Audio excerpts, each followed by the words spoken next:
Hi guys, and welcome to your daily tarot reading for Thursday, the 20th of February 2020. Thanks for joining me. I'm using the Shadowscapes Tarot for today's reading, and let's have a look at what the cards have to say about the day.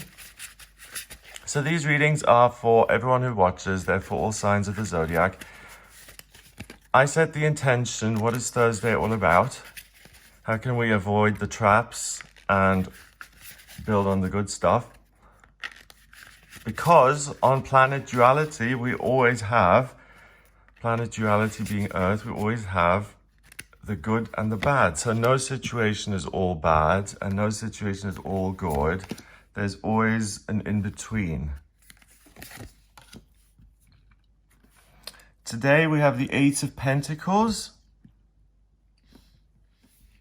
the Two of Swords, and the Six of Wands. So let's see what that means.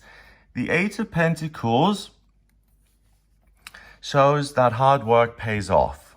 This spider has created this really elaborate net here, just waiting for little fly to pass by and get stuck, and then it can eat. So it's work that actually pays off in the sense it's your bread and butter. It's what you do to put food on the table is really productive today. You're able to really use all of your strength in that area of your life to weave this wonderful web. If you create networks, or you are a life coach, or if you work with people in any capacity,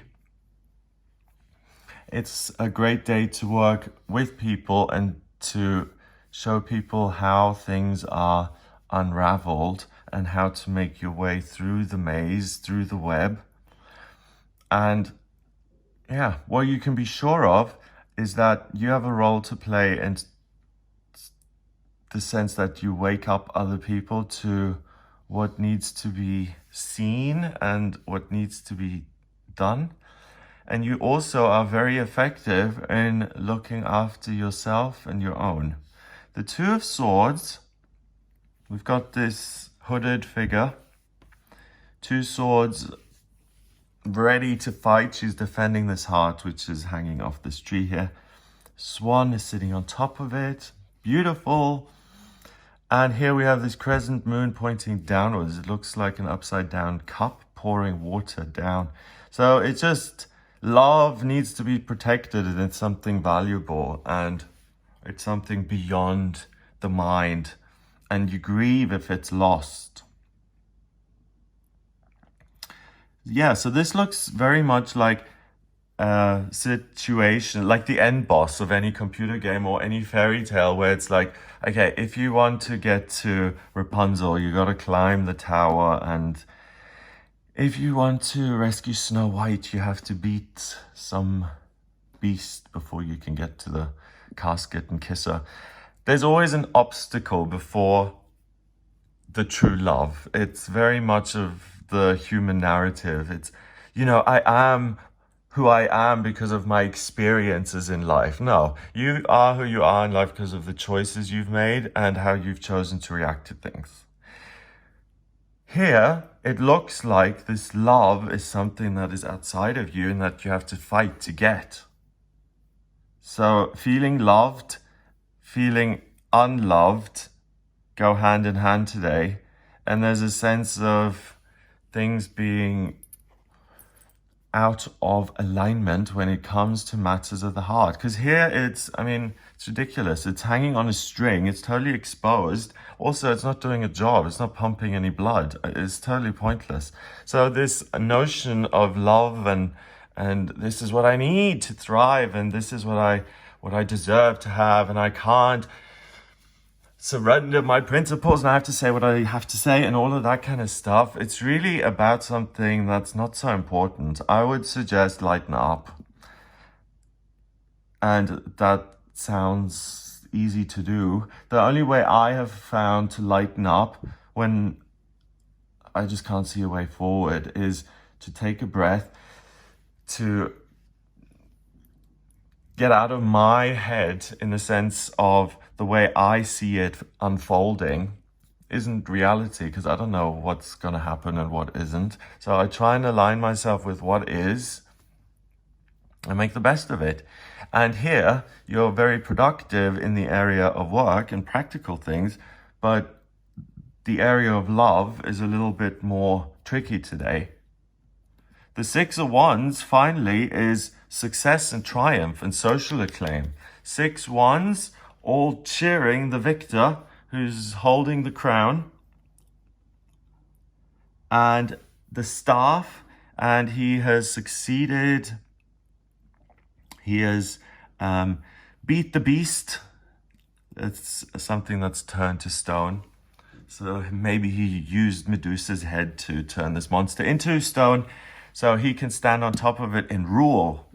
So this is a demonstration of power. 6 is always a temporary opportunity to really excel and to be seen as someone who's excelling, for your talent to be recognized, for something that was curled up inside of you, for it to unfold and for you to flourish. So let's say you work in an office and you're always very, very meticulous with all the files that you submit every month, and they're all in order. Whereas all the other colleagues, they just send them in random bits and bobs. And today, the manager says, you know what, we've had this position that needs to be filled, and we decided to outsource this, but I really thought, hang on a minute, here I've got this employee whose reports monthly are a delight to me because they're so organized.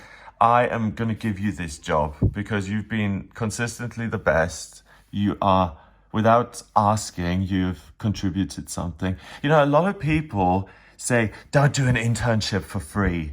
Don't let yourself be taken advantage of. In this day and age, we have to give something of ourselves for free, I think, just so that you're opening up, I think, in a sense, by giving people something. The worst case scenario is that they're not grateful for it. But the best case scenario is that you make a wonderful connection, a wonderful friendship. You build something with another person just by being open and giving something of yourself.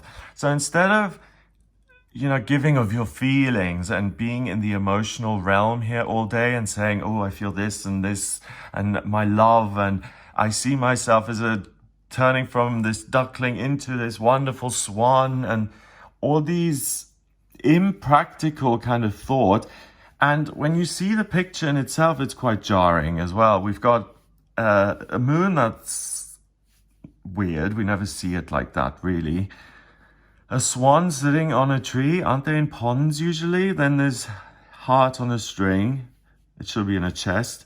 What's this? A messed up goose? It looks like part goose, part flower. And then we've got all these misshapen roots. Are they roots or are they the tree? So the whole thing just doesn't make sense today. Like sometimes, some people just get cars, other people don't. Some people naturally can run quickly, other people can naturally not. Today, naturally, the area of love and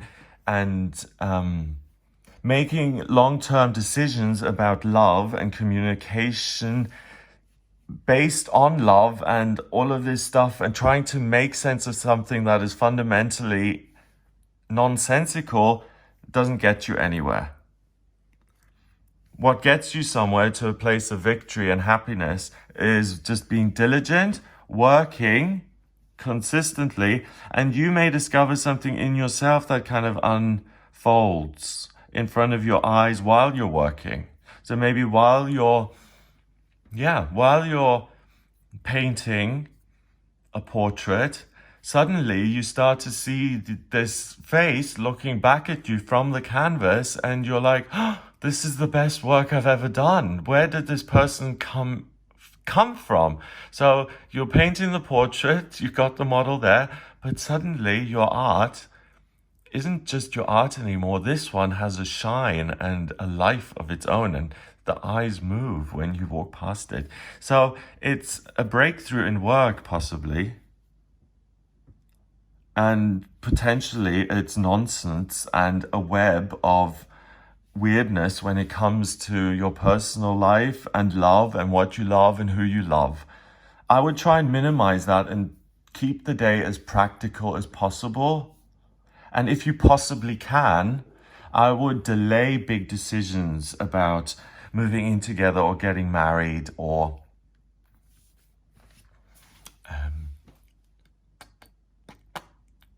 yeah, giving your key to someone, starting to work together. The example of getting being proposed to, I think, is different. If someone has worked on their relationship with you, they feel, for a long time now, and today they see that they want to be with you, that they realize today that they truly, truly love you, and they decide to tell you that you are just the one and they always wanted to be with you.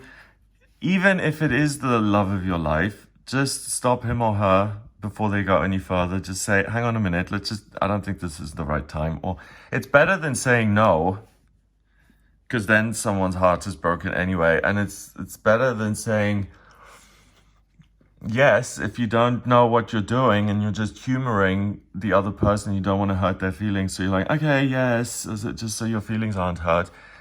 Those kind of things are no-nos. The things that are big successes and that can really garner you you can catch a lot of good stuff in this web. Information, treasures, all kinds of stuff that really is about you succeeding and thriving. So the energy that's there, this intuitive sense of being ill at ease when it comes to love, and you don't know exactly what your feelings are all about, instead of rushing in to analyze, I would instead put that aside, focus on the things that I can move forward with, that are uncomplicated, that have a simple explanation, things that you can put into 3 words. I am going to get the Holy Grail. It's not as complicated as I want to work out why the codependent dynamic between us evolved in 2017 and what the ramifications were and how we can undo it. No, it's super, super complicated. And when you get yourself into that kind of situation, it just becomes a mess. If you keep it simple and practical, it becomes something that you can really thrive with, or because of it you thrive, or because so your work is recognized for the first time today, you throw a celebration because now the public is aware, or now you finally got through to the painter that you always wanted to mentor you. Whatever it is that you love in terms of your life passion and your life purpose, that's what you ought to devote yourself to today. He's not partnered up, he's standing alone. She's standing alone. It's not about being a couple. The 2 of Swords, 1 and 2 is a relationship usually. Here it's a disaster. So the things that you alone love and that you don't have to discuss and that you and yourself know that you love, pursue those. If you don't know what it is you love, then try and connect with something higher than yourself, something bigger than yourself, your true inner self. And really, despite what's available in your area and despite what everyone taught you, just listen to your inner voice and say, what is success for me? And what do I want to do with my life? Yes, because you see, this is a crown. That's Caesar's crown, isn't it? Caesar had his crown as these laurels. You may want a crown that's studded with diamonds. Success is different to everybody. And it's a great day to discover what your success means to you, or what you can be proud of, and what is hidden inside of you that really has an opportunity to flourish today. And you've got to have a bit of privacy to flourish. You've got to be able to have a moment to have a thought to yourself and, a couple of minutes for yourself, so that you can actually get to that place of knowing. And it doesn't take a long time, but those kind of things that we do, we often spend a few seconds on these decisions and then the results last for 20 years. So today is a good day to be focused on yourself and to really ask yourself, is this right for me? Do I really love it or not? Because if I don't really love it and I'm getting myself into a situation today where I'm making a promise to commit to this university, for instance, and to study this engineering degree, and I'm making a commitment to this company to work for them 5 years after I graduate because they have paid my tuition fees. How do I feel about that? Do I feel great about it? Okay, if you feel great about it, then go for it. If it's iffy and complicated and it becomes a whole jumbled mess in your head, you know that's the red flag for you to hold back, and that it's not going to bag you a net full of treasure. Instead, you're going to get caught up in a tangled mess yourself. Number-wise, we've got 8 and 2 is 10 and 6 is 16. 1 and 6 is 7. 7 is mind and creativity. So use your mind, not the couple's mind, not you as a twosome. You independently look into your mind, and your mind will mirror creatively back to you what it is that your version of success, what that looks like, and what is inside of you, the resource that you have not tapped into yet. Think of yourself as South Africa, and you're full of diamonds, and no one has come along and plundered your goods yet, okay? So you have access to all of these diamonds inside of you. It just depends whether you give them energy and let them shine and give yourself the chance to be up there and to shine, or whether you don't give them any worth and you don't feel good about yourself and you don't take this opportunity and you just get into a downward spiral of negative self-talk and negative emotion. It's a very 50-50 day today. So make sure that it's practical, simple, and it's something that you naturally, easily enjoy without having to explain it. Have a wonderful day. If you would like a personal reading with me, please get in touch via my website. It's gregoryscott.com. If you like this video, then please hit the subscribe button and share the video online. I hope you have a wonderful day, and I'll speak to you tomorrow.